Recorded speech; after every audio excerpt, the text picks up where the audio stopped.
Hello, everybody, and welcome to the Dynamic Duo, an NBA podcast. I am one half of the Dynamic Duo. My name is Daniel, and joining me is the other half of this Dynamic Duo, and that'll be my brother, Brandon. Go ahead and say hi, Brandon. Hello. And welcome to the first ever podcast episode of Dynamic Duo, an NBA podcast. First of all, before we start, I just want to go ahead and kind of explain our NBA fandom. So I grew up a Suns fan. I'm from Arizona. And so I would always been a Suns fan, but who really got me into basketball was Devin Booker, his kind of climb. And then, of course, when the Suns made the NBA Finals in 2021, that kind of shot my NBA fandom into the stratosphere as terms of just following NBA, not just the Phoenix Suns. So that's kind of helped my NBA fandom. Brandon, if you want to explain your NBA fandom. Yeah, so I'm also a Suns fan, but I got more into basketball because my friends were basketball players, and so they'd always talk about basketball, so I want to be able to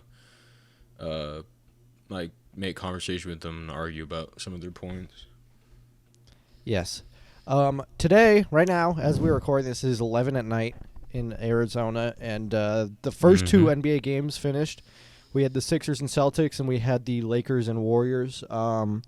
And we're going to go ahead and just jump right into it, our notes on these first two games. Before we do that, though, this is not going to be a regular thing. This is just going to be for kind of big-time games, so like opening night, all-star game, finals, stuff like that. For the future, what we're going to do is we're going to upload one podcast a week, going to talk about the news in the NBA for the week, top players. We're going to have a segment for Tank for Wembanyama and Tank for Scoot to see what teams are in the running for Wembanyama and Scoot, and who we think they're going to take, because a lot of people seem to think Wembanyama is the for sure number one pick. Scoot maybe has a chance. But that'll be in the future. The next episode will probably be that after this full week slate of NBA games. We'll talk about, like I said, the news and best players and stuff. But we're going to talk about these first two games first. We're going to hop into the first game of the night. It was Sixers-Celtics.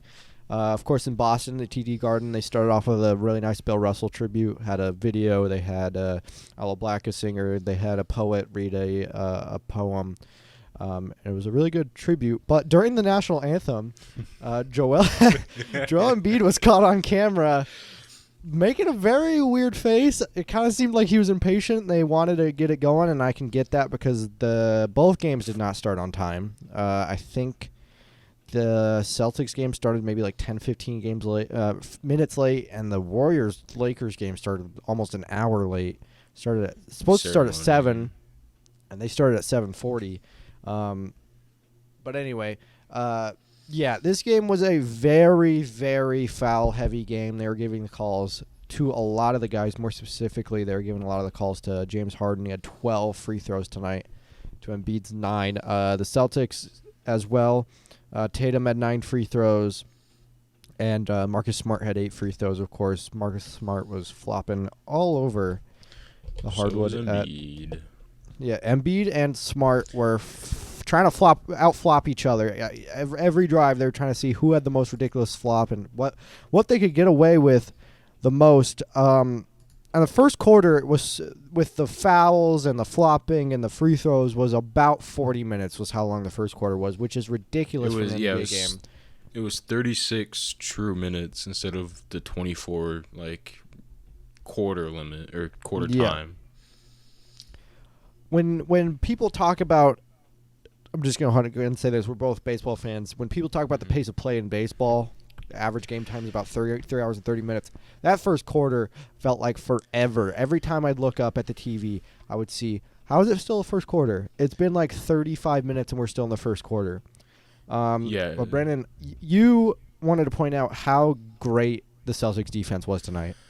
Yeah, so when I was watching, especially with someone like Embiid on the court, you can't let him go one-on-one, especially with you don't have Robert Williams, which is your guy to stop those type of guys. The way they were moving on the court, they would get the double, be able to come back, and not have to worry about Embiid going one-on-one in the paint with someone like Al Horford. I mean, Al Horford's a good defensive guy, but he's 800 years old. He's not going to be able to stop Embiid. But they did a great job at. I know Embiid had, how many points did he have tonight? Embiid had 26. 26, but on 9 of 18 shooting, 1 for 6 from 3. Yeah. I mean, and he got to the line. He made 7 free throws. I mean, they did a good enough job to stop him. And even before the game, I was like, Embiid's gonna drop 40 because I wasn't expecting them to be able to stop him without Robert Williams. And their rotations, their chemistry was just off the charts. And I think that's one of the reasons that this team could be good.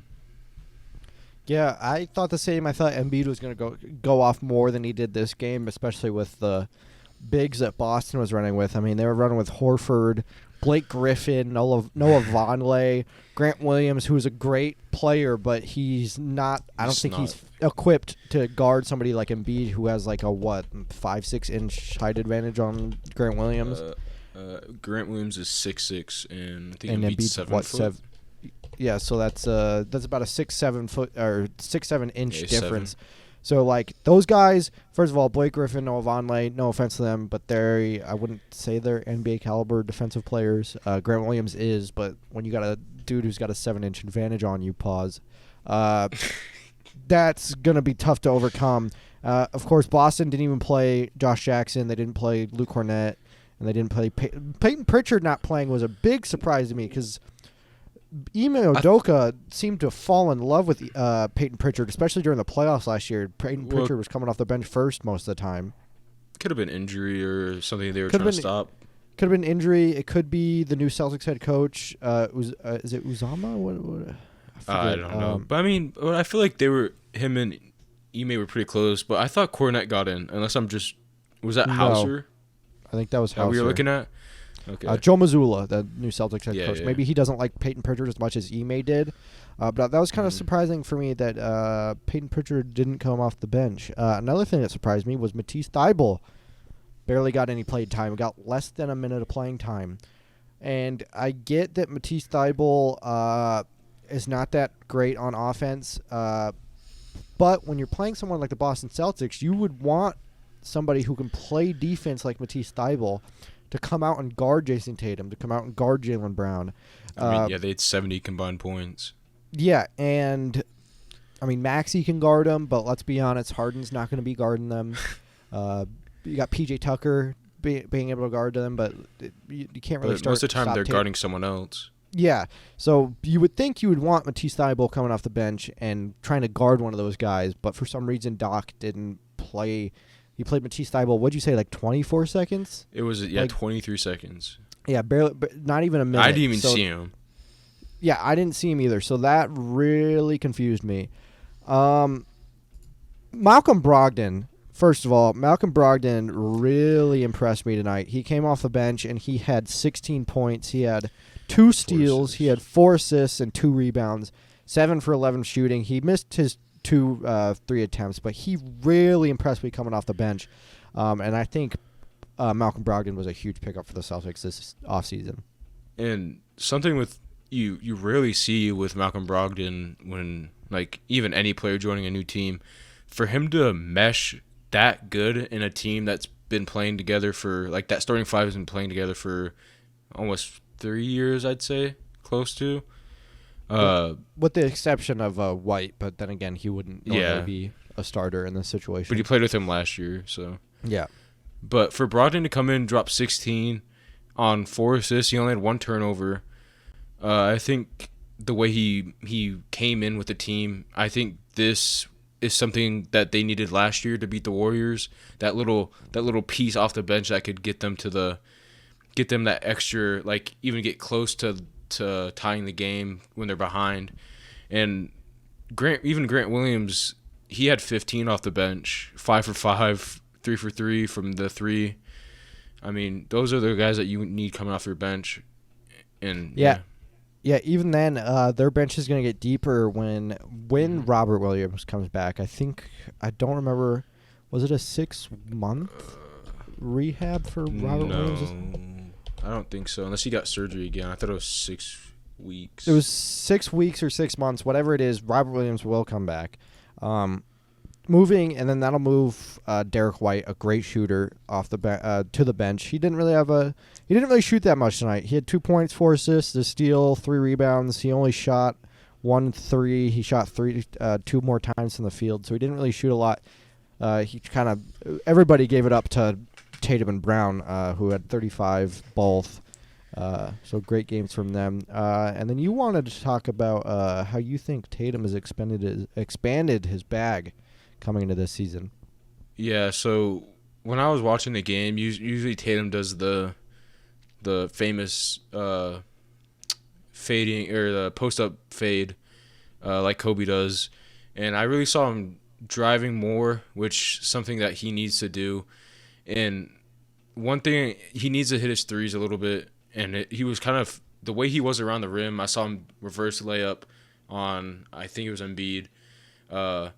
He has that finesse around the rim that usually he doesn't have. But I liked him taking more middies. Like he shot 2 for 7 from 3, which he needs him hitting more threes, but it doesn't matter. I liked his efficiency, 13 for 20 from the field on 35 points. We don't really see that a lot because, I mean, if we look at Embiid, 9 for 18 with 26 points. He was 13 for 20. He shot 2 more shots than them and had almost 10 more points, something you don't see often. But I really like the way he was around in the mid-range, even close to the basket.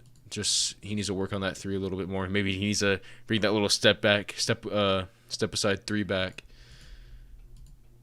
Yeah, I think Tatum played exceptional tonight. I think he was, even though Brown also had 35 points, I think Tatum was the better player on the floor. He shot better. He shot at a more efficient rate than Tatum did. They both shot atrocious from 3.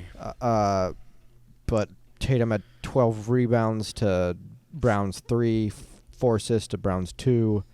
But Brown played better on defense, but I think Tatum was the better player on the floor tonight between the two. But then again, it was a team effort. They both played exceptional. Another thing I want to talk about, we talked about Smart flopping earlier. James Harden hit a quote-unquote ankle breaker, which was more like a Marcus Smart flop where he slid from the top of the three-point line almost to the baseline. It was far. It was a flop. He flopped halfway across the court pretty much. And then Harden did his shimmy and then bricked the shot off the side of the rim. It wasn't even close. I mean, because we've seen Harden do the shimmy before. It was I don't remember who it was on. It was that bad ankle breaker. Was it for Houston? Yeah, he was back with Houston. He hit that ankle breaker, did the shimmy, but he actually drained the shot. But this time Harden bricked it off the side of the backboard. Side of the rim. Yeah, twice he had an ankle breaker and then missed. Bricked it. It was closer. And then Harden had a nasty fading deep contested 3 that looked gross, so he came back. And then we had the commotion between Marcus Smart and Joel Embiid, which caused a fight. It was very confusing. Do you remember how it started? Was that Embiid got a rebound and they got tangled up? And then Marcus Smart was on the floor. Marcus Smart was doing his little pest, like trying to get the tech like he always does. Mm-hmm. And then so Embiid kind of ripped away and then it hurt him, like he fell on the ground and then he tried to grab Embiid's hand or leg to like kind of pull him off. That's what caused the tech. And then Smart was flopping again. He was trying to fake an injury, kind of like holding his thing, and then that's when Embiid stepped over him, and then his ailment went away all of a sudden. And then he grabbed his foot, and then they kind of started fighting. The replay took a long time to determine what would happen. Ultimately, then Smart just got a tech. But after the game, Marcus Smart was getting interviewed by media and said, quote, "I could have cracked his head open, but I didn't," quote. That's the only quote I pulled, but he also talked about he blamed the refs, said that they favored towards Embiid, and then if it was him with what Embiid did, that he would have been ejected from the game. He would have been suspended for 5 games, and he would have been fined. Do you agree with that statement? About him, if Embiid did that? If he did what Embiid did, he would. Do you agree with what he said? No. I mean, Marcus Smart always portrays the, like, I could have cracked his head open, but I didn't. No, you're not. Pat Bev. Yeah, he's that little fake. Pat Bev would actually probably crack your head open, though. But Pat Bev he has that energy, and sometimes he'll do it. But, I mean, if Embiid with his hand in there and Marcus Smart pulled away? I don't think so. It would have been the same call. I Yeah. mean, if you really look at it, like, it wasn't like the Celtics weren't getting the same calls that the Sixers were. From what I was seeing, I thought it was a pretty fairly ref game. I mean, I thought they were both going to get techs, but I mean, I guess Smart could have just pulled his arm away; it would have been fine because he was kind of. You can see there was a little gap in his arm where he could have pulled his arm out, but I think he was trying to do his little pest act like most of those guys do. Yeah. But I thought it was going to be a double tech. Yeah, I was thought. it flagrant? No, I think it was. I think it was a tech. It was flagrant. Are you sure? I remember. Yeah. Yeah. Okay. But I also thought Embiid would get one, if not a flagrant, a tech. But yeah, I was confused by that. But the main story of this game was the free throws. We counted 42 total free throws, 5 minutes and 40 seconds into the third quarter, and that is ridiculous. I don't know how many free throws was totaled at the end of the game. It was 28-28, so 56. So 56. So 56 total free throws. Not as bad, but it could have been gotten really worse with what we were at in 5 minutes into the third. Celtics didn't have Robert Williams. They probably won't have Robert Williams for a while, but they still played good in the paint. 8 to 12 weeks. 8 to 12 weeks. Okay, so that's not as bad as I thought. So he'll be out, but they still played good in the paint, especially against somebody like Embiid. I think Embiid was just trying to shoot too many threes, trying to do something that he shouldn't have when you got guys like Tyrese Maxey and Harden on the floor. And he was foul baiting. Let's be honest, he was foul baiting. He was trying to get free throws. And I think that doesn't really fit Embiid's game. If Embiid just tries to dominate you in the post and in the paint, nobody's going to be able to guard him. Yeah, like when I was watching it and Shaq was talking about how Embiid, like you can say Embiid got robbed for 2 MVPs and, you know, he's going to come out with that like, oh, I'm winning it this year and it's not going to be close. But the way he came out, it was like you're not going against like even like he's not going against a guy like Robert Williams who's in there and he's gonna rough you the entire game. Pause. But he was playing timid. Like I know you're getting doubled, get the assist, and then once you start passing out, they have to stop doubling you. You have to, and then like all he did like when he was in the paint, he wouldn't even go up for a dunk. Like he does like if you like DeAndre Ayton, since Suns fans. We sometimes we question if he can even dunk because he just doesn't do it. He goes for that post hook, post fade, and it wasn't working for him tonight. He wasn't able to have that finesse around the rim with like. I saw one where he went up and under and he missed it because he just didn't have the good enough angle to get the ball to spin off the backboard. Sometimes guys like him, when you're not being guarded by someone who can stop you in the paint, like be physical. Even Shaq said. He needs that mentality of I'm the best center in the league. I mean, and it's pretty close. But he didn't really have that. He has the back off. Let me shoot this fadeaway J, and he made some, but just get a couple dunks in, and that's easy points. Yeah, Embiid played below our expectations, but still a good game. He had 26 points, 15 rebounds. Sorry, I'm in the baseball world. 26 points, 15 rebounds, 5 assists, but he had only 1 block. He had 6 turnovers and 4 fouls. So, and he had the worst plus minus on the Sixers tonight, tied with Melton. But that's gonna be it for our Sixers Celtics game analysis. But before we do that, I think both teams played good. I think both teams have promising futures. I think these two teams could be two of the top 3 teams in the East. If you throw the Bucks in there, I think that will be the top 3 teams in the East. Yeah, Celtics. Like I usually have my expectations for the game, and the Celtics really blew my expectations out of the water. They played very good together. Their chemistry would look insane. Sixers are scaring me a little bit. I like the way Harden played, 35, 8, and 7. I mean, that's Rockets Harden that we used to see. Maxey played good, 21, rough shooting night. Yeah. It's going to happen for a guy like him. But I think they need to pull it together a little bit to really become that top team in the East. but I think they're missing a couple pieces still. Yeah, the bench for the Sixers have to step it up. I mean, combined, let's see, combined 11 points off the bench. The most was Melton, who had 5. Melton should be better. They got him from Memphis. He played great off the bench for Memphis. I expect him to step back up. Poor night for him, but Celtics come out with the win. We're going to move on to the Lakers and Warriors, the final game of the night. First of all, let's talk about that weird Draymond Green video that played before the Celtics game. I didn't actually get a chance to watch the full video, but it came off very YouTube apology-esque with like him in a black room up on his face and him like talking solemnly. I didn't watch the full thing. I saw some clips. A lot of people said it was very odd. Do you have any opinion on that? Yeah, I just don't think it was needed. I feel like it was kind of forced. When even Reggie Miller was talking about how this happens all the time, and it especially happens for teams that are good, because that's just that accountability. Same thing with MJ. He was holding Steve Kerr accountable, and he kind of gets it. Jordan Poole had no problem with it, and it kind of even showed tonight. I mean, Poole and Draymond looked like nothing even happened.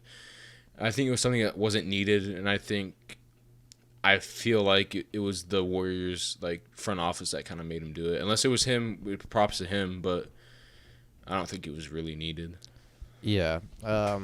Also, Draymond Green came in the arena looking like the Riddler from Jim Carrey's Batman movie. That green suit, I saw people already memeing it, green screen and Jordan Poole's face onto his suit. Twitter NBA game stays undefeated, but the Warriors game started the ring ceremony that took 40 minutes. I'm sorry, but if a game set, I get it. If you want to do the ring ceremony, start it at 7. But say the game's going to start at 7:30. Don't say the game's going to start at 7. Do the ring ceremony and then start at 7:40. Tell the people what time the game's actually going to start, not when you're going to start the pregame festivities. That's the white boy in you. But I think the reason it went over was because so they handed out each ring like individually, like they do. Yeah. Curry brought out I don't remember her exact title in the office, but he said that she was like very influential towards the ring, so he brought her out to give her a ring. Mm-hmm. And Klay Thompson talked for a bit, like maybe 5 minutes. He said to keep it short, and then Curry ended up talking, and they showed like 2 videos. So that, I mean, I do agree that, I mean, just start the ceremony a little bit earlier, because they went right into warm-ups right after, so I think that's why it took a little bit longer. Yeah, I don't have a problem with the ceremony and stuff and doing all that stuff, but just say you're going to play the game at 7:30 then. Don't say you're going to play the game at 7 and then that's when you start doing the ring stuff. Mm-hmm. But anyway, into the game, I was really impressed that Russ started as the primary ball handler. He would bring the ball up, and then he would either pass LeBron at midcourt or he'd actually bring it up to the three-point line. So I was kind of impressed that Russ started as a primary ball handler, because I thought LeBron would, but I kind of liked it. I kind of liked Russ being the primary ball handler. And then AD, man, he was putting in some work. AD tonight had 27 points, 6 rebounds, no assists, but he had 4 steals and 2 blocks. He shot 10 for 22 from the field, 0 for 3 from 3, and 7 for 9 from the line. But he had a negative 21 plus minus on the box score tonight. What did you think of Anthony Davis tonight? I mean, he's one of those guys that's always going to give you 25 and 5+ boards. I like the way he played defense tonight. One thing I saw, that the way he plays is very, for someone who's injury prone, is very scary, because there's one, LeBron and him are full stride going fast break, I think it was 2-on-3. LeBron fakes pass, or he didn't fake pass, but he's not looking at AD, passes to AD. AD's full stride layup. He falls, hits his back on the base of the hits that in his back. I'm like, oh great, he's hurt, because like for him to slam against that like that and being injury prone, it's not a good sign. But I really like, I really want him to stay healthy because I think he could be very good. But I liked his performance. Shoot the three. He needs to shoot the three a little bit better. But 10 for 22 is a little on the iffy side. It's not horrible. It's almost 50%. But I think he played good enough. Yeah, there were multiple times during the game that I got very scared because of the way Anthony Davis kind of just plays basketball. Sometimes he hits the deck a lot, and I get super scared because I'm like, oh, no, he's going to be done. He's going to be hurt. Or he's, like, flying through the air, and I see somebody about to be in his landing space, and I'm like, okay, AD's going to be done for the game. What are you laughing at? No, it's fun. It's not funny, but like the fact that that's the first thing we think of, like with other Yeah. NBA players, like they go to the ground and it's like, all right, but you see Anthony Davis go to the ground and it's like a 80-year-old man falling to the ground. It's like the scene in SpongeBob where that dude has like glass bones and he falls. Yes, early on in this game, it was some very sloppy basketball. A lot of turnovers, a lot of very poorly missed shots. And I did not enjoy watching that first half of basketball. And one thing I liked early on was LeBron trying to get the others going before himself, before finally he said, all right, screw that, I'm going to start shooting. Which he should have because the rest of the team kind of sucked. But I liked that LeBron tried to get Westbrook and Bev and Walker and Davis going before he started going on himself. Steph had that nasty like post fade over LeBron and Anthony Davis that he hit. Super nasty. And then you wanted to talk about the Warriors' chemistry. Oh yeah. So when I'm watching them play, it's not like the Sixers. How it's Harden go 1-on-1. Oh, score whatever miss, get it. Embiid get it. Oh, 1-on-1. It's someone different's bringing up the ball every time. Poole, Curry, Thompson, Wiggins, Green. Insane. Every time I see. When I watch him play, I'm looking to see the cut. Curry cuts. Oh, easy layup. Draymond Green, high post. He sees it. He sees Curry and Poole because they're constantly moving. They're not standing still. That's the reason why they score so much. Curry had 33. I bet most of those shots were barely off of off dribble. I mean, they probably were, but there was from a pass. But I see even Poole high. He's top key. I think it was a 4-on-5. I'm not quite sure. He sees Draymond cut, bounce pass in, easy bucket. That's they're so efficient when they're on offense. They're able to see the guy cutting. Inbound pass, DiVincenzo. I think it was DiVincenzo. Curry cuts, easy reverse. It's the small things like that make him really good. They don't have a guy who's like, I need to bring the ball up. I need to do this to be good. They're able to give it to everyone. Wiggins, 20 points, 4 assists, 6 boards. Curry, 33 points, 7 assists. Thompson, 3 assists. Green, 5 assists. I mean, that's something you don't see a lot. I mean, it's crazy. Yeah, they do have some good chemistry, and I think they have a very good possibility of winning back-to-back championships. I mean, when you have Jonathan Kuminga, he didn't score any points tonight coming off the bench. He kind of played poorly. But when you have JaMychal Green, new Golden State Warrior, you have James Wiseman, you have DiVincenzo, you have Jordan Poole, you have Moses Moody. And then when Patrick Baldwin Jr. is healthy, I mean, let's look at their bench. Poole, 12 points. DiVincenzo, 8. Wiseman, 8. Green, 8. Moody, 5. Plus JaMychal Green and Wiseman had 7 boards each. It's a very good bench, and I think they do have a very strong chance to repeat, especially if Poole somehow plays better than he plays tonight. He had a poor shooting night, 4 for 15, 2 for 9 from 3. So if he does better, I think the Warriors do have a strong chance of repeating. But I just want to say the Lakers are very bad. I know we're one game in, but the Lakers do not look good. Their bench looks terrible. Kendrick Nunn had a good night, 13 points, 5 or 9 from the field, 3 for 6 from 3. Negative but everybody else, yeah, he still had the worst, second worst plus minus of the night for the Lakers, besides Anthony Davis. I mean, let's look. Matt Ryan, 3 points. Toscano Anderson had no points for 14 minutes. Austin Reeves had 3 points in 16 minutes. Nunn was the highest scoring, 13 points in 23 minutes. They are very bad. How many points is that off the bench? That is 15, 18, 25? 21. Yeah, like 24, 25 off the bench. Out of 109? And then plus Pat Bev and Lonnie Walker didn't do anything either. Lonnie Walker and Pat Bev had 8 combined points, and they played 25 and 29 minutes each. So yeah, I know we're one game in, but the Lakers do not look very good. Yeah, I think they're just a very top heavy team. Like, I'm not a LeBron fan. I really I don't like. He played good, 31 points, 14 boards, 8 assists. My favorite player of the night was actually Russell. 19 points, 11 boards. He only had 3 assists because he's not really, when he's down court, he's not really having the ball. He's not looking to pass. 7 for 12, 4 for 5 from free throw. He only shot 3 threes.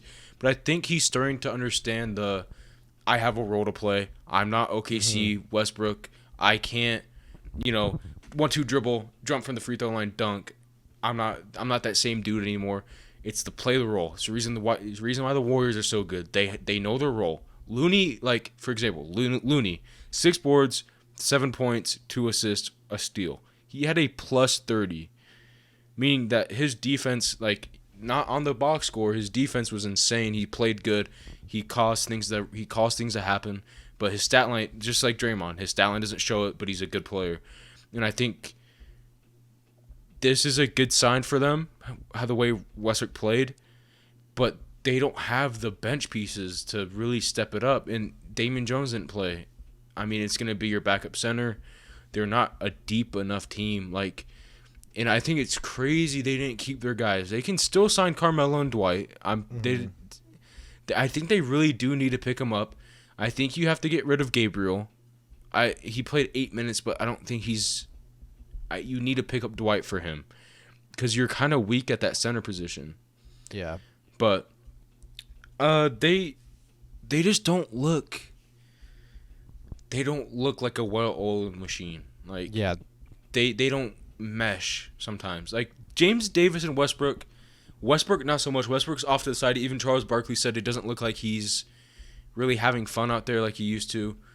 But like he's not as energetic. But I think Davis and James mesh. But that's just because they're the two top dogs. But other than that, they don't really fit together. Yeah, after the game, it sounded like Russ was kind of mad because he blamed him tweaking his hamstring coming off the bench in that preseason game against Sacramento. So he doesn't seem too happy about that. He said it kind of ruined his pregame stuff and like what he does to get ready. And he kind of blamed playing that preseason game against Sacramento for his tweaked hamstring. Draymond also was. Oh, go ahead. Hold on. I thought he blamed his tweaked hammy for coming off the bench because he came off the bench and then he tweaked his hammy in the Sacramento game. Yeah, sorry, that's what I meant. That's what I meant. But Draymond was caught talking to some baddies on the bench. I thought it was Jordan Poole at first, and I saw it was Draymond, and I was like, "Whoa, Draymond!"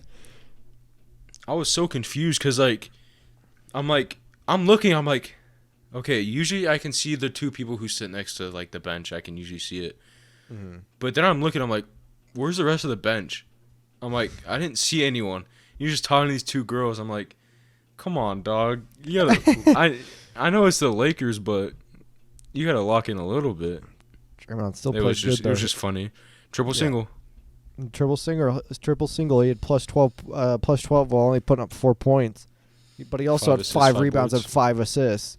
So, good game, 25 minutes too. This is the thing about the Warriors. Draymond 25 minutes, Wiggins 29, Looney 21, Curry 33 just because Curry, Clay 20. When one of their starters only plays 30 minutes, that's gonna make you like you're gonna be able to get to the playoffs and you're gonna be ready to go. Yeah. I mean, Green played 23, or JaMychal Green played 23. Wiseman played 17, DiVincenzo 22, Poole 28. Poole's going to play more off the bench because he's not going to start over Curry. He could start over Clay, but I think Clay meshes well with the starting 5. Yeah, I agree with that. Do you want to name who you thought the best player tonight was? So, I'm going to go... So, for the Lakers, I'm going to go James. Westbrook's the runner-up. And then for the Warriors, I have Curry... I could go 2 here. I could go Curry or Wiggins. Wiggins 20 points, 6 rebounds, 4 assists, plus 25. he's locking up everyone. One steal, one block. But I mean, Curry, 33 points, 6 boards, 7 assists, 4 steals, and he had a block. 4 turnovers, which is 7 assists, 4 turnovers. I like that ratio. I'm gonna give it to Curry for that. Yeah, I'm gonna agree. I'm gonna go with LeBron. Yeah, I mean, come on. with, yeah. 31, 14, 8. I was looking at as he had 14 boards, he had 8 assists. Yeah. So LeBron and Curry, and then for the other game tonight, I'm gonna go with Tatum for Celtics. I'm gonna go with Harden for the Sixers. I think that's probably gonna be your choice as well. Yep. And one thing I want to talk about the Warriors is, so I'm not a Warriors fan, but I really enjoy what this team's doing. I mean, they got Wiggins, but when they got Wiggins, it wasn't like, oh, they got KD, it's over. Yeah. They got Wiggins, okay, so what? And he comes out, one of the reasons they won the finals, they draft Kuminga, Wiseman, Poole, Moody, Baldwin, drafted Curry, Thompson, Green. Pretty sure they drafted Looney or they traded for him in the draft, something like that. But JaMychal Green, DiVincenzo, amazing pickups. I really loved the way JaMychal Green played because he was able to lock that. He's that little 3-and-D guy. Shot 2 for 3 from the three-pointer. But one thing I really want to see is Poole take a step back a little bit. I know he's anxious, just got his contract. But 4 for 15, 2 for 9. Take a step back a little bit. Don't chuck up as many shots. Mm-hmm. And I know Wiseman's playing against AD, but I want to see him a little more aggressive. 8 points, 7 boards. But I know he has it in him to be aggressive, and I know it's his first, technically his first, because he played, in 2019 when he first got drafted? But he only played a couple games. I need to see him a little aggressive. I need Kuminga to come out and play like mini Wiggins. And I need Moody to step it up. I got to see Moody play a little bit more, but this team, when Curry, Thompson, Green are gone, they're still going to be able to be a top team.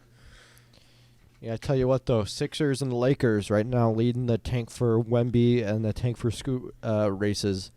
We're only one game in, but they are the leaders. All right, now I'm going to ask you, who do you think the best player of the night overall was, regardless of the games? Who do you think was the best player? All right, so I'm going to give you my top 3 first. So Harden, for sure. Mm-hmm. I'm gonna go Tatum. I'm gonna go.